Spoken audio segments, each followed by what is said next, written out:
Hello बच्चों, आज हम लोग क्या साइंस का सैम्पल पेपर देखेंगे विद आंसर्स 2023 एंड 24 का ये सैम्पल पेपर है जो कि मैंने सीबीएसई की ऑफिशियल वेबसाइट से डाउनलोड किया है। तो चलिए स्टार्ट करते हैं। सबसे पहले जैसे कि आपको पता ही है कि आपको 1 मार्क्स के क्वेश्चंस आते हैं। तो पहला क्वेश्चन जो हमारे पास है, identify the product which represents the solid state in the above reaction.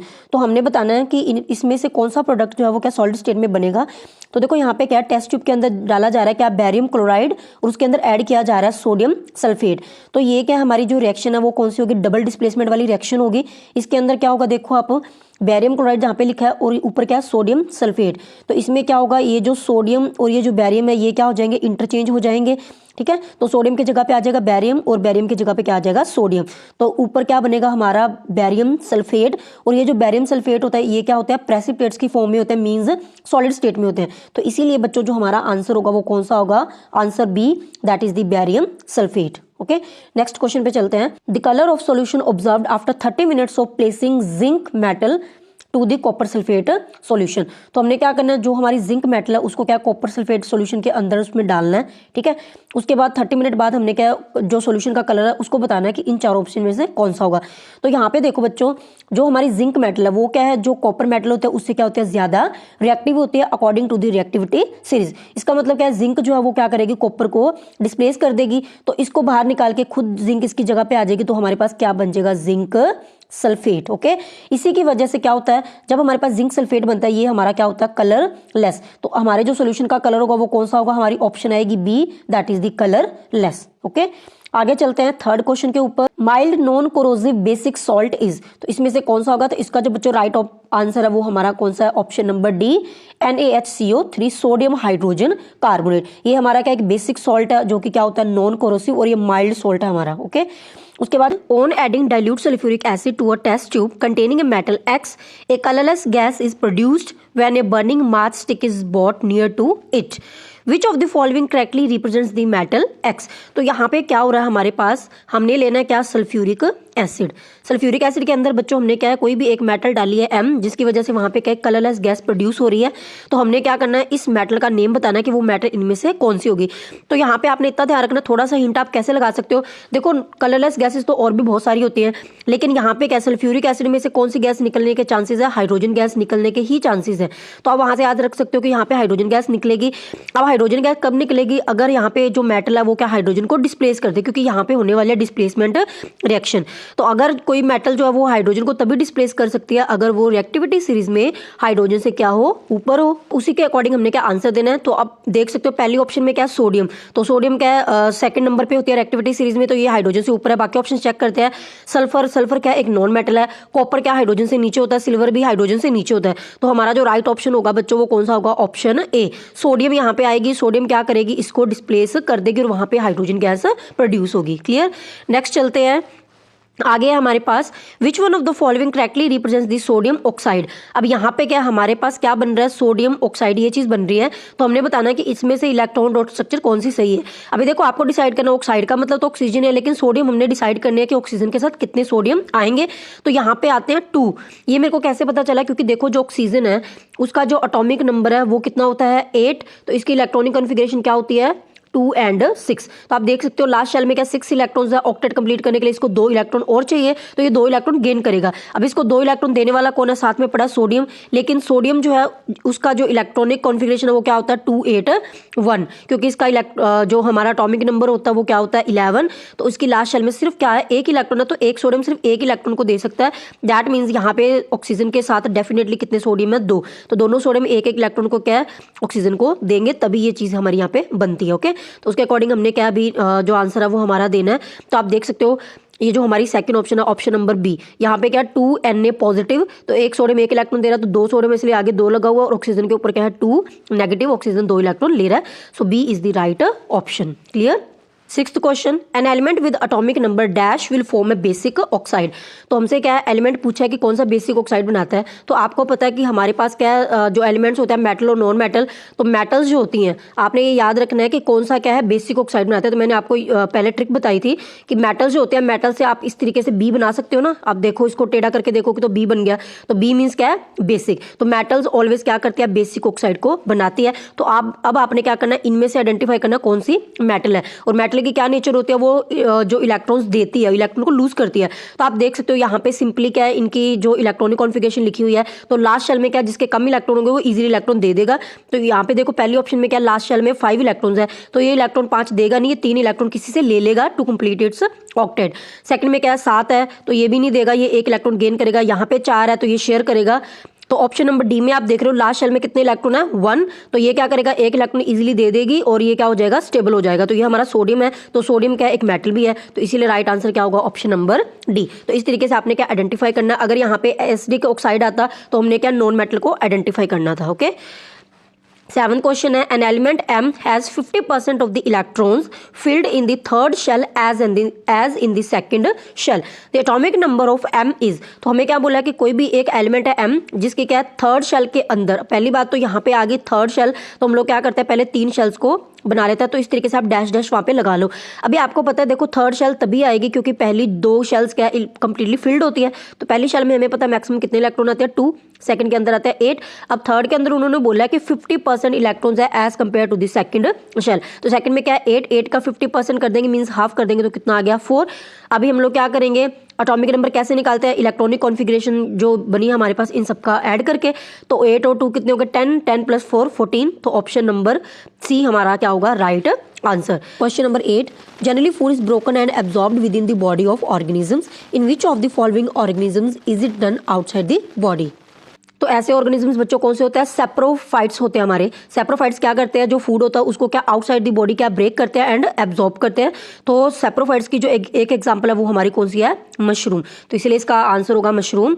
Next, receptors are usually located in the sense organs, gustatory receptors are present in. तो देखो जो हमारे गस्टेटरी रिसेप्टर है इसका क्या काम क्या होता है, जो हमारा टेस्ट होता है उसको प्रिडिक्ट करना, और आपको पता है टेस्ट हम लोग किस चीज से करते हैं, टंग से करते हैं ना, तो टंग के अंदर ही क्या है गस्टेटरी रिसेप्टर्स वो क्या होता है प्रेजेंट होते हैं। तो इसका राइट ऑप्शन है, राइट आंसर है ऑप्शन ए। नेक्स्ट है, a farmer wants to grow banana plants genetically similar enough to the plants already available in his field, which one of the following methods would you suggest for this purpose. तो क्या है एक farmer जो है वो क्या करना चाहता है, बनाना प्लांट को ग्रो करना चाहता है जेनेटिकली जो सिमिलर हो, जो कि उसके फील्ड में ऑलरेडी प्लांट्स लगे हुए हैं। तो जो हमारे पास क्या होता है, जो असेक्सुअल रिप्रोडक्शन के काफ़ी मेथड्स है, उसमें से जो हमारा होता है वेजिटेटिव प्रोपगेशन, ये एक ऐसा मेथड है जिसके अंदर क्या है जो जेनेटिक इन्फॉर्मेशन होती है वो क्या पास ऑन होती है टू दी नेक्स्ट जनरेशन या टू ऑफ स्प्रिंग्स, तो इसीलिए इसका जो राइट आंसर है वो क्या आएगा vegetative propagation. Next, height of A plant is regulated by, तो इसका जो आंसर है वो क्या कौन सा होगा हमारा option number C, growth hormones under the influence of enzyme coded by a gene. क्योंकि देखो यहाँ पे क्या है हाइट जो होती है ना प्लांट की वो क्या ग्रोथ हार्मोन से ही रेगुलेटेड होती है, लेकिन वो वाले ग्रोथ हार्मोन जो क्या किसके अंडर होते हैं, किसके कंट्रोल के अंडर होते हैं, वो एंजाइम्स जो कि कोडेड होते हैं by a genes. Okay, 12th question, a sportsman after a long break of his routine exercise suffered muscular cramps during a heavy exercise session. This happened due to the, तो देखो यहाँ पे क्या है, आपने भी ये कभी डेली लाइफ में एक्सपीरियंस किया होगा, कई बार हम लोग क्या बहुत ज़्यादा काम कई बार कर लेते हैं, रनिंग कर लिया फिर कोई वर्कआउट ज़्यादा कर लिया तो क्रैम्प्स हो जाता है जिसकी वजह से हमें पेन होता है लेग्स में।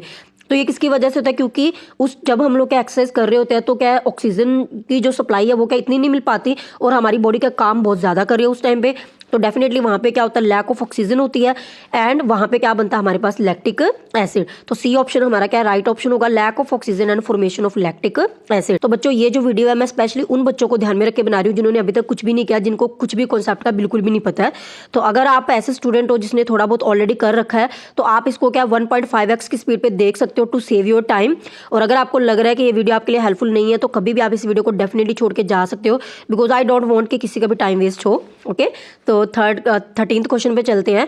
An object is placed in the front of a convex mirror, its image is form. तो देखो बच्चों कन्वेक्स मिरर के अंदर हमेशा जो हमारी इमेज होती है वो क्या बनती है, सीधी बनती है, इरेक्ट बनती है। और इरेक्ट जो इमेज होती है वो क्या कभी भी अपने आप नहीं बनती, उसको हम लोग क्या इस तरीके से डॉट डॉट करके एक्सटेंड करके खुद लाइंस को इंटरसेक्ट करवाते हैं और वहां पे इमेज को बनाते हैं। ओके, तो इसीलिए क्या जब भी ऐसे इरेक्ट इमेज बनते हैं तो वो हमेशा क्या होता है बिहाइंड द मिरर बनती है, कभी भी इन फ्रंट ऑफ मिरर नहीं बनती। तो जिसमें भी आप ऑप्शंस देखो, in the front of mirror, in the front of mirror, in the front of mirror, तो यहाँ पे देख सकते हो बिहाइंड द मिरर। तो इसीलिए हमारा ऑप्शन नंबर डी क्या होगा राइट आंसर। क्लियर। नेक्स्ट है, when light enters the atmosphere it strikes on extremely fine particles which deflect the rays of light in all the possible directions, this is due to the, तो ये क्या होता है हमारा scattering of light. ये तो आपको आई होप कि पता होगा। स्कैटरिंग ऑफ लाइट में क्या होता है कि जब भी कोई रे किसी फाइन पार्टिकल्स के साथ टकराती है तो उसकी जो डायरेक्शन ऑफ मोशन है वो क्या हो जाता है, चेंज हो जाती है, जिसको हम लोग क्या बोलते हैं, स्कैटरिंग ऑफ लाइट।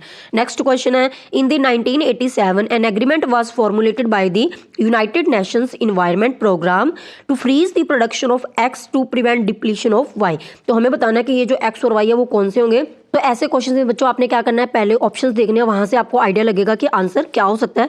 तो देखो हमने क्या करना है, एक्स जो है वो किसके लिए है, freeze the production of X, means X को क्या करना चाहते हैं हम लोग, उसकी प्रोडक्शन को बंद करना चाहते हैं। तो पहले ऑप्शन में जैसे लिखा हुआ ओजोन, तो ओजोन तो हमारे लिए बेनिफिशियल होता है, तो उसको तो हम लोग नहीं रोकेंगे, तो ये ऑप्शन गलत हो गई।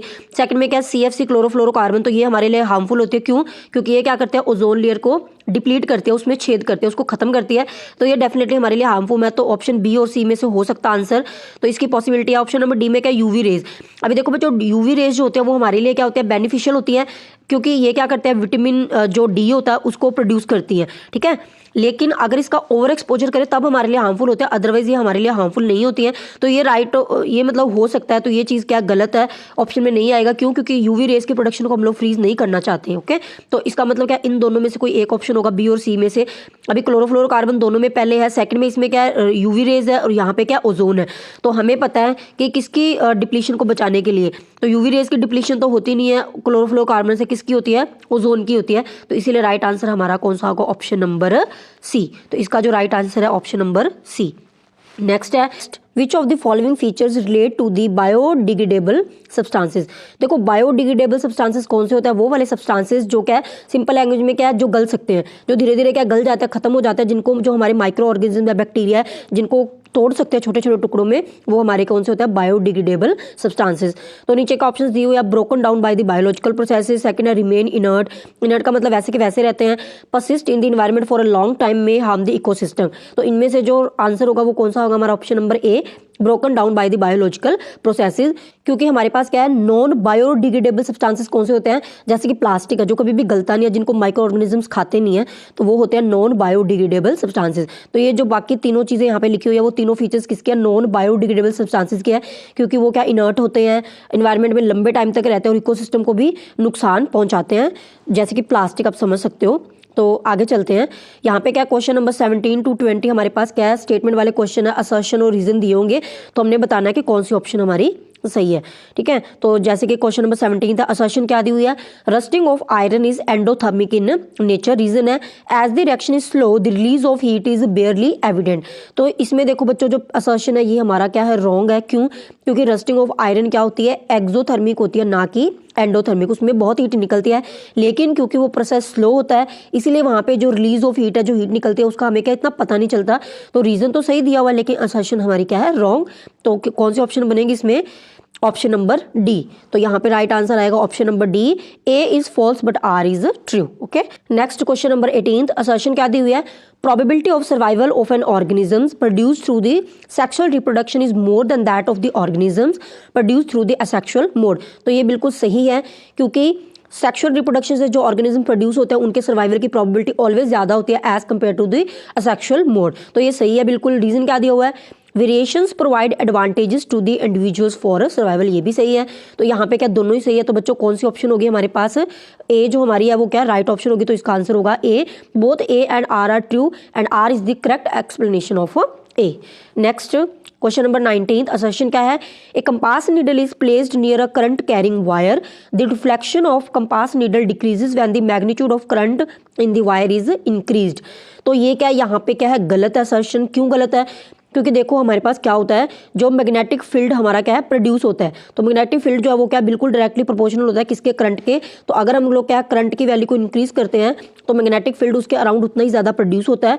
तो ये क्या है बिल्कुल डायरेक्टली प्रोपोर्शनल होंगे। तो यहाँ पे लिखा हुआ है कि deflection of compass needle decreases, तो कंपास नीडल की डिफ्लेक्शन डिक्रीज नहीं होगी, इंक्रीज होगी, जैसे हम लोग क्या करंट का मैग्नीट्यूड इंक्रीज करेंगे। ओके, रीजन में क्या दिया हुआ, the strength of magnetic field at A point near the conductor increases on increasing the current. तो ये बिल्कुल सही है, क्योंकि यहाँ पे क्या होता है, जब हम लोग करंट को इंक्रीज करते हैं तो कंडक्टर जो भी हमारा, जैसे कि ये वायर है, इसके बिल्कुल पास में क्या होता है, मैग्नेटिक फील्ड बहुत ज़्यादा इंक्रीज होता है। ठीक है। जैसे हम करंट को इंक्रीज करेंगे तो ये क्या हमारा सही है पहला, लेकिन असर्शन क्या है गलत।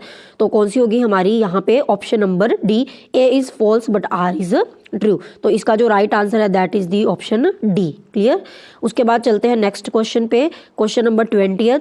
असर्शन क्या है, biodegradable substances result in the formation of compost and natural replenishment. तो ये क्या है, बिल्कुल सही है, क्योंकि बायोडिग्रेडेबल सब्सटेंसेस क्या है, गल जाते हैं तो वो क्या करते हैं, कंपोस्ट को बनाते हैं। तो ये चीज़ सही है। रीजन में क्या है, it is due to the break down of complex inorganic substances into the simple organic substances. तो ये चीज़ क्या है, गलत है, क्योंकि यहाँ पे क्या है, जो हमारे कॉम्प्लेक्स है ऑर्गेनिक सब्सटेंसेस ही यहाँ पे आएंगे, इनऑर्गेनिक नहीं आते। कॉम्प्लेक्स ऑर्गेनिक सब्सटेंसेस कन्वर्ट होते हैं सिंपल ऑर्गेनिक सब्सटेंसेस के अंदर, क्योंकि बायोडिग्रेडेबल सब्सटेंसेस हमेशा क्या होता है, ऑर्गेनिक सब्सटेंसेस ही होते हैं, इनऑर्गेनिक कभी भी नहीं होते। तो इसलिए ये गलत है। असर्शन सही है लेकिन हमारा रीजन क्या है, गलत है। तो इसमें से कौन सा बनेगा फिर, हमारी option number C, A is true and R is false. तो इसका राइट आंसर होगा हमारा ऑप्शन नंबर सी। तो ये था बच्चों हमारा section A. Section B and C का जो सॉल्यूशन है वो आपको नेक्स्ट वीडियो में मिलेगा, क्योंकि बच्चों मेरे पास वाईफाई घर पे नहीं लगा हुआ है, तो मैं फ़ोन के नेट से ही वीडियो को अपलोड करती हूँ। तो इतनी लेंथी वीडियो मेरे फ़ोन के नेट से अपलोड नहीं हो पा रही, इसीलिए मैं इसको 2 पार्ट्स के अंदर के अपलोड कर रही हूँ। तो जो बी एंड सी सेक्शन वाली जो वीडियो है वो उसका जो लिंक है वो आपको इसी वीडियो के डिस्क्रिप्शन बॉक्स में मिल जाएगा, सो दैट आपको उस वीडियो को ढूंढने में कोई डिफिकल्टी ना हो। एंड अगर आपकी कोई भी क्वेरी है किसी भी क्वेश्चन के रिगार्डिंग तो आप मुझसे कमेंट सेक्शन में पूछ सकते हो। एंड अगर ये वीडियो आपके लिए थोड़ी सी भी हेल्पफुल है so please like share and subscribe to my channel. So मिलते हैं नेक्स्ट वीडियो के अंदर। Till then take care, bye bye.